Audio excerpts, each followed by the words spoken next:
Hello everybody! Welcome to another episode of Dark Souls. Or, let's play Dark Souls with that. Anyway, like I said in the last episode, we're probably going to be upgrading our weapons, gathering a couple more things, and then taking on another boss.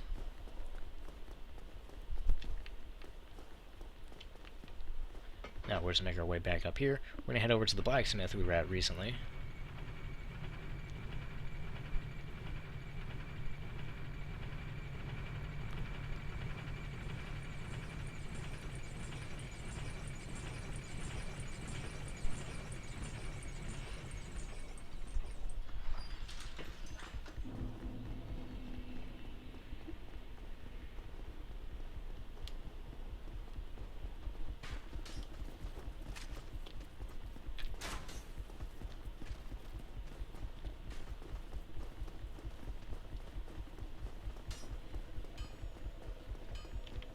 Right down here, just running past all those enemies, because they're not really worth dealing with. The rest of this bonfire, so they, they're not chasing me anymore. They'll be teleported back to where they were, because they'll be respawning. And if you notice out there, that place, the gates are closed. You can't go there yet, so don't even bother. You'll see an NPC over there, but talking to him then actually isn't important. It's important to talk to him later, though. Which we'll see him later on. Right, so, yes, Imminent Blacksmith, I thank you message. You seem to be doing all. Need anything forged? Yes, I would like something forged, but first let me purchase some Titanite shards. Now, with these 9 shards, I should be able to upgrade the Zweihander all the way up to +5. Which is the most we can get it to right now. Don't get yourself killed. I won't. Now, our damage should be significantly increased. Well, not too significantly, but noticeably increased. The bigger changes definitely come at the more noticeable increases come at the higher levels of weapon upgrades. At this point, it will be enough to be noticeable, although it won't exactly be completely game-changing. So these guys dropping us some items. Remember, we are in human form, and we have not killed the boss in this area, so we do run the risk of being invaded again.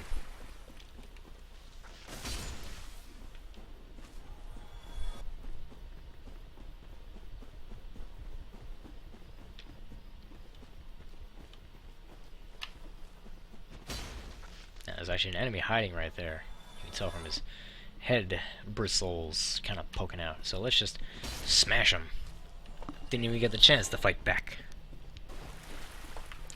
Right, now there's actually an item around this rock. It's just a soul, but if you're trying to level up as quickly as possible, every soul is helpful.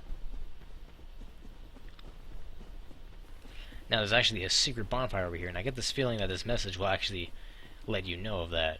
Illusionary wall ahead. It did indeed. As you can see, if you attack this wall, it'll fade away, and there's a bonfire hidden behind it. This is very useful if you want to do some forest PvP, or if you just generally want to do some farming in the forest.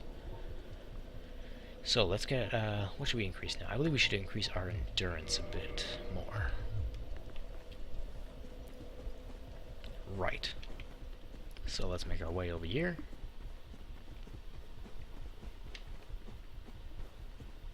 That item in there is actually a trap. I mean, you will get an item, but these tree guys will come, or who are like waiting for you to grab the item, will suddenly pop up and attack you. So best to leave it there. As long as you don't pick up the item, they won't end up showing up. So there's 2 things that we'll be grabbing here in the forest. We're on our way to grabbing one of them, and then once we grab that, we're actually going to circle back here again and grab the other thing, because when we grab the other thing, we're going to get attacked by a lot of enemies, and we're going to want to make sure it's the last thing we have to grab, because we're going to want to hightail it back to the bonfire. Also, I neglected to say, yeah, there are some living trees here. They don't do anything other than just kind of stand there and not do anything. I heard a rumor that they were actually originally going to have some form of way to damage you, but it got removed before the game was released. I could be wrong about that, though. This is just a rumor that I've heard. Now we're going to make short work of this guy before he even has a chance to do much to us. These guys can drop their shield and weapon, and you can find their armor in the forest. So, if you want to roleplay as one of those guys, you certainly can.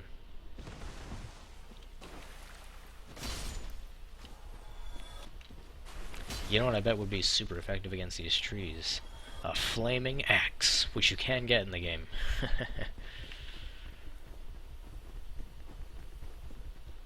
Alright, so we're just gonna... Not quite gonna rest at this bonfire. No real point. Because, like I said, we're circling back. Also, let's equip that ring that we got, which boosts our poise. Which, what poise does is essentially makes it so we can take more hits before our guy gets stunned or flinches. And, you know how oftentimes you'll see me swing in the middle of swinging my weapon, and then an enemy will just bash me, and it'll cancel out. Well, we don't have to worry about that as much now.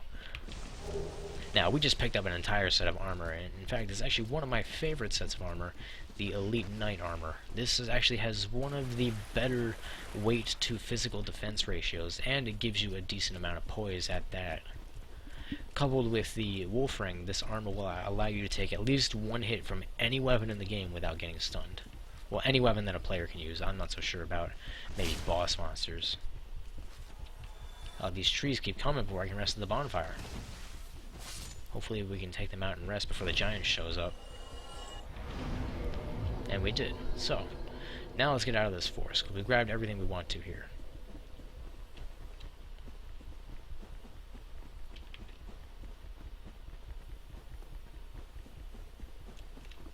Smash this guy. No problem. Smash this guy. We did not do it because he was still invulnerable from getting out of, like, with that animation where he gets out of the hole, so. Not even sure how I'm not even entirely sure how that last one hit, so. Oh well. Just keep moving through this area. We'll take out this tree man.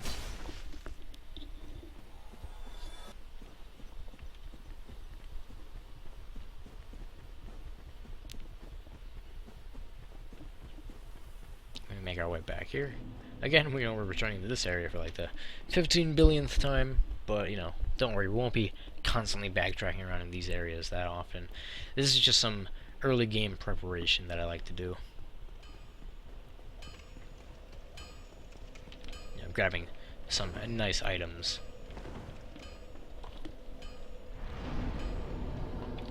Right, so we rested at that bonfire. Now if we die, we'll respawn there. But hopefully we're not going to die. Now, let's make our way over back to Firelink Shrine. Yeah, we'll make our way back to Firelink Shrine. Now, there's actually an important thing I should probably point out. I believe it was in the second episode. We grabbed a key called the basement key around the area where I fought that giant metal boar. It's right on the other side of the gate. And when I say other side, I'm not saying the other side from where I approached. I'm saying the other side from where you're supposed to approach. So it's on the side with that has the gate lever on it. And if it's important to get that, unless you're okay with taking a sort of a secret shortcut I'm going to show you. In fact, I would say that it might even be a little bit more of a glitch, because it doesn't seem like you're supposed to be able to get down to the Undead Burg this way. Though it is nice if you want to get there as soon as possible, because getting there will allow you to get the large ember once you defeat the boss there. So, if you want to upgrade your weapon as soon as possible, taking this shortcut would definitely be beneficial. I'm going to stab you in the face with my sword.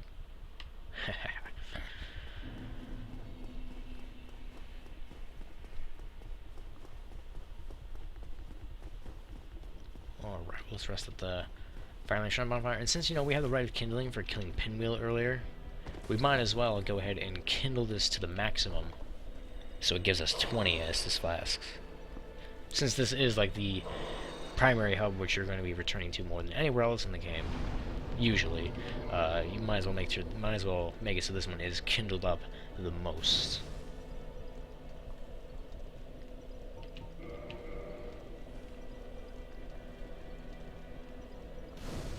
Alright, and now you can see I have 20 Estus flasks. It's pretty good. Oh, that's not where I want to go. I'm actually want to grab an item that's just hidden around here. You'll find it right around the corner here, and there it is. Fire bombs.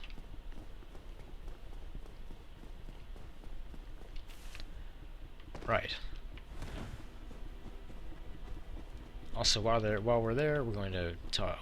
Before we take the shortcut, we're also going to talk to a merchant, because I probably should have talked to him earlier. But you know, we'll get some items that are pretty useful. I do kind of realize I keep calling this an expert walkthrough, yet I keep explaining things like everyone's new. It's supposed to be a walkthrough for everybody, but I'm sort of trying to. I'm playing it through an expert's eyes, but trying to explain it so, you know, maybe somebody who's not entirely interested in playing the game can enjoy it too. Oh. Notice I didn't get stunned when he hit me with that axe. It's because I had that wolf ring on now, which gives me a bonus to poise. But yeah, you know, I'm trying to explain this that way. You know, if somebody doesn't plan on actually playing the game and just would rather watch, you know, they can see it played by somebody who has a lot of experience in the game, but you know, still have everything explained so they have an idea of what's going on, or, you know, how things work. And you know, maybe I'd be able to convince the people who didn't originally plan on buying it to get the game, which would be nice. You know, I feel FromSoft should definitely sell this game to as many people as they can, because it's a great game. Smash these guys. Probably should have. Yeah, I should probably go kill that archer. Take out these two guys in one fell swoop. Hopefully I don't get invaded, because as you'll recall earlier, I did skip the boss in this area, so I am open to invasion here. Now we can save an Estus flask. Ultimately it's unnecessary, because we have 20 of them. But we can save an Estus by healing, which is actually one of the benefits of playing as a Faith character. You can save yourself some Estus, which is helpful in the early game. And then in the later game, you can get some pretty useful miracles for doing damage. Now this is a merchant right here. Well, don't attack him, even though he you looks seem like to the have rest of the your wits undeads. about you. Hmm? Then you are a welcome customer. I trade for souls. I'm kind of trying to skip through a bit of the dialogue, just because, remember, I am open to invasion, so I do kind of want to do this quickly, so we can get a resonance key. This is actually pretty important. Bottomless box is nice too, and you can get a variety of weapons, some simpler weapons. I mean, these can be as strong as other weapons. You would need to upgrade them. That's one thing I really like about Dark Souls. There's no particularly bad weapon. I mean, there are some where people, which is definitely very arguable, that they are just straight up worse than most other. Also, I forgot to use that Firekeeper soul. I should remember that next time I fire on the shrine. But I also want to buy that repair box, or was it the bottomless box? I forget. Yeah, repair box for 3,000 souls. Oh, This will allow us to repair our items without going to a blacksmith, just when we're ever at a bonfire. I apologize if you hear my dog whining in the background. But you know, she'll have those moments where she can be super annoying. Now, enemy hiding behind here. Just take him out without even giving him a chance. And now we'll make our way to the shortcut. You're probably wondering how this could possibly be a shortcut over here. But, like I said before, it is sort of a glitchy looking shortcut. We'll heal again. I like how I kindled the bonfires so I would get 20 Estus. And even with 20, I'm being stingy with them. Constantly using my heal ability.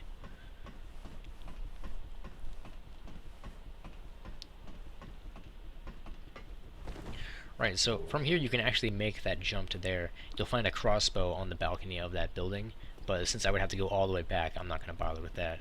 But you can easily find it on your own. So, now, here's the trick. You want to try to jump onto that balcony over there, which I actually did on my first try. Sometimes when you haven't done this in a while, it can be a pain to do, but from this balcony, we're going to try to jump over the railing there, and we will survive that fall. Oh, but we failed, so now we gotta try the balcony jump again. Hopefully I don't chew up a bunch of time in this episode just trying to get this jump done. And I hope that wasn't... I noticed my game saved. I hope somebody's not about to invade me. That would be unfortunate for them, because they would have to take the same shortcut if they wanted to get me. Because, you know, me going into that area does not kick them out of my world. Right, so let's heal again to make up for that small bit of health. Surprised I actually made this jump twice in a row. Normally that's the harder one. And there we go, we made the jump. We survived the fall. We're drinking S's because there are enemies around here, and we want to try to get our health back as soon as possible. So we'll smash the dog. He fell through the world, which is just crazy.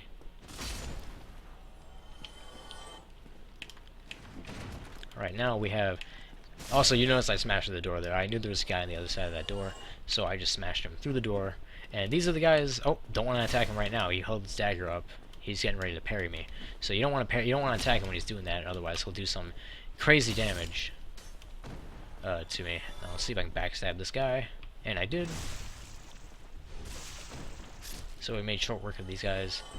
You'll find an item in this particular room. It's the Mailbreaker, which is probably one of those items I would say is objectively bad for the most part. Oh, I forgot there was another dog.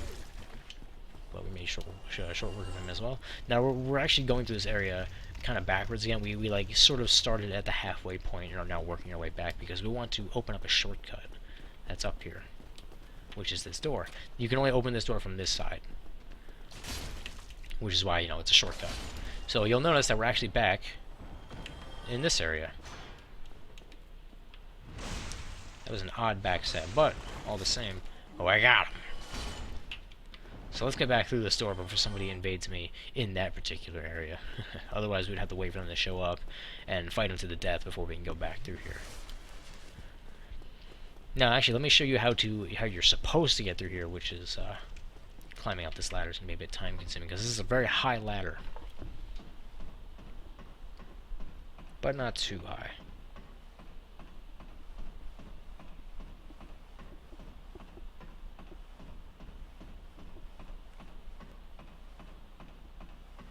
And there's the top. Alright, so opening it from the other side, but as you can see here, this is actually where we met Solaire. He's still there too. So from where you meet Solaire, you go through this door. You can only go through this door with the basement key, which is the key I was talking about earlier that you find over where I fought the giant boar. So if you want to go through the normal way, you need to get that key before you can go through that door. I believe the master key will not work on that door. And there's actually another door around here that the master key will not work on, which I will show you in just a second. Right, so you'll find him right here. He's talking about how he's trapped and he can't get out. So we will talk to him. Brilliant. You opened the door for me. Thank you. I am...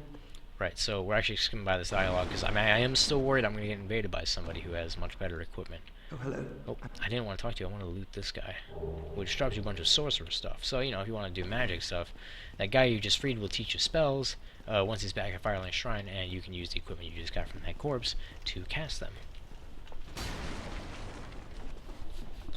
Right, so now these guys are still dead because I never rested at a bonfire. So we're gonna make our way back through this area again, and more doors means more ambushes. So let's just oh, I'm gonna bleed soon. I don't want that to happen. I also don't want to get backstabbed by these guys, but they all piled around, and I managed to take out almost all of them in one fell swoop, which is one of the reasons why the Zweihander is so good. It's got that wide arc, and it does a lot of damage. He got smashed. Now, in this room, you'll actually find some Thief's Armor and a Target Shield, which is the shield that the Thief class will start with, as well as the armor that he had there. Now, we have a guy here to summon. He's got some pretty heavy-duty stuff, so we're going to try to summon him. But while we're doing that, before we go into the boss room, we're going to make our way to a shortcut that we can open.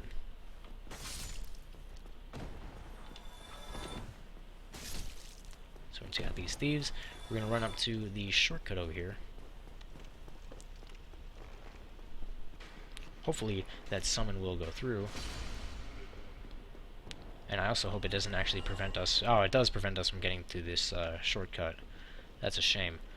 So I guess we'll have to open it after the boss. Unless we can wait around for the summon to fail, because I think if he hasn't shown up yet, I'm pretty sure it's going to fail. So hopefully nobody will also be trying to invade us, so that we can go through here once the summoning fails, and we can open up the shortcut.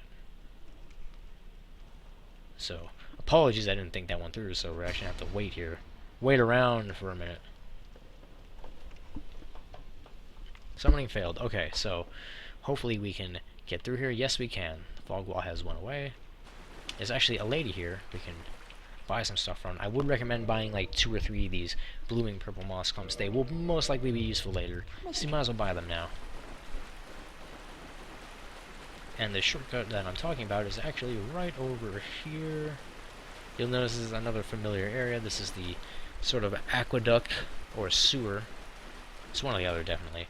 That you go through the first time when you kill the undead Like, you'll see if we go up here, we're heading back into the Undead Burg, which we don't want to be at right now. So, let's head back now that we've opened that shortcut.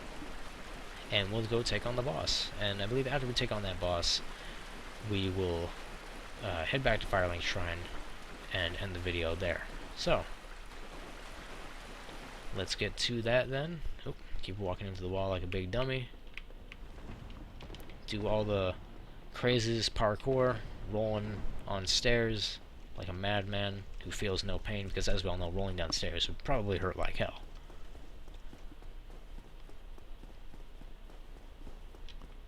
Right now, here comes the boss room. Now, this is a particularly difficult boss for a lot of players because there's actually 2 dogs in there that will attack you alongside the boss. They will be killed in like 1 hit from this weapon, but all the same, they are enough of a distraction where you can get like decimated by the boss. Ooh, I actually missed the dog, but I did hit the boss. I actually want to try to avoid taking too much damage, because the boss will probably hit me very hard, likely one-shotting me, if I'm not at least halfway up on my health. Right, so the dogs have been taken care of. Now it's just me and the boss. This is where things get much easier, because I just did a plunging attack and really did a lot of damage to the boss, and now he's taken care of. Not too hard, but if you're not careful, he can destroy you with the amount of damage that he and the dogs will do. So the trick for a lot of people is to just try and take out the dogs, you know, try to lead the dogs away from the boss, because the boss will take a minute to get back to you, and take out the dogs really quick and then go back to the boss. But the dogs are still very threatening. Also, I'm going to get the large ember really quick before I end this episode, which is, I would recommend going through the depths for new players, but for this particular go, I am going to skip the depths. There's actually a Sunlight Warrior here, which is, it's very nice when people put their signs at the starts of areas. Sometimes people will place their signs just at the closest bonfire to the boss, which I feel isn't very, I mean, I can understand why that would be beneficial for everyone, because, oh, I didn't make that jump. Little shortcut I like to do, jumping over the railing there. I mean, it is sort of beneficial for everyone, because you can't rest at a bonfire with a phantom present. So the phantom would have to basically just leave your world once you get to a bonfire, because, you know, with him there, he won't be able to rest there, which is a shame. It'd be nice if, even if you can't rest at a bonfire to get your S's back, it would be nice if, oh god, where is that butcher? I don't like that the butcher's not here. I wonder if I aggroed him when I tried to jump over the rail the first time and failed, and now he's like up there looking for me. Oh, almost didn't even notice that guy. Have to be careful with those torch wielders, because they have an attack where they sprint at you, flailing their arms around, and that will usually kill you in about 1 hit, or in 1 fell swoop, not 1 hit. So I don't know where this butcher guy is, but while we're down here, we're also gonna go and get the pyro. Oh, there he is! I was looking for you, man. I was worried. Oh, I failed that parry attempt terribly, but we're just gonna backstab instead.